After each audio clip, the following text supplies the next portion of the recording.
એટલે આનું હેન્ડલ ક્યાં આવે? એલા ભાઈ આ ઓટોમેટિક દરવાજા આવે, ક્યાંય ગયા છો કે નહીં? હાલો હાલો ટિકિટના પૈસા લાવો, ઓલી વખતે કોઈ નથી દીધા. એ તું ક્યાં જાસ? એટલે ભાઈ બહુ લાગી છે, ક્યારે જવા દે. પૈસા પેલા દેતો જાય. હાલે ભાઈ ત્યારે 20 રૂપિયા હું મને આવું પૂછ દઈ દઈશ. એલા તારો ગો અત્યાર સુધી ક્યાં હતો? હવે વાંધા તને નો ખબર પડે, ઘરવાળીની રજા લેવી પડે. હાલ આમ. જો આપણે આ મૂવી જોવા આવ્યા છે. હાલ લે કા હું થયું?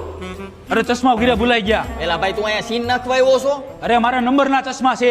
હાલો હાલો. અરે દીકુ ભમરડો મૂવી ભાઈબંધ હારે જોવા આવવું પડે એમ હતું. અરે દીકુ એવું કાઈ નથી, આપણે બે પછી જાહું. એલા દીકુને પૈસા લઈ જજે, અત્યારે તારે પોપકોર્ન નાય ઘટે છે. હાલ આમ. એલા ભાઈબંધ મુંજાય મૂગ્યો મૂવીમાં આવે ને એ હું તને કહેતો જઈશ. ક્યાં છો? મારા ભાઈબંધ ભેગો મૂવી જોવા આવ્યો છું. હવે રખડો ભાઈબંધ ભેગો ક્યાં ગયો? મેક એલા કોનો ફોન હતો? મારા બાપાનો. શું કહેતા હતા? ઈ કે ટિકિટના પૈસા ન હોય ગૂગલ પે કરી દઈશ. હાલો હાલો શો ચાલુ થઈ ગયો છે. અબે સાલે હાલો હાલો ગરગડિયા છે, હાલો હાલો હાલો.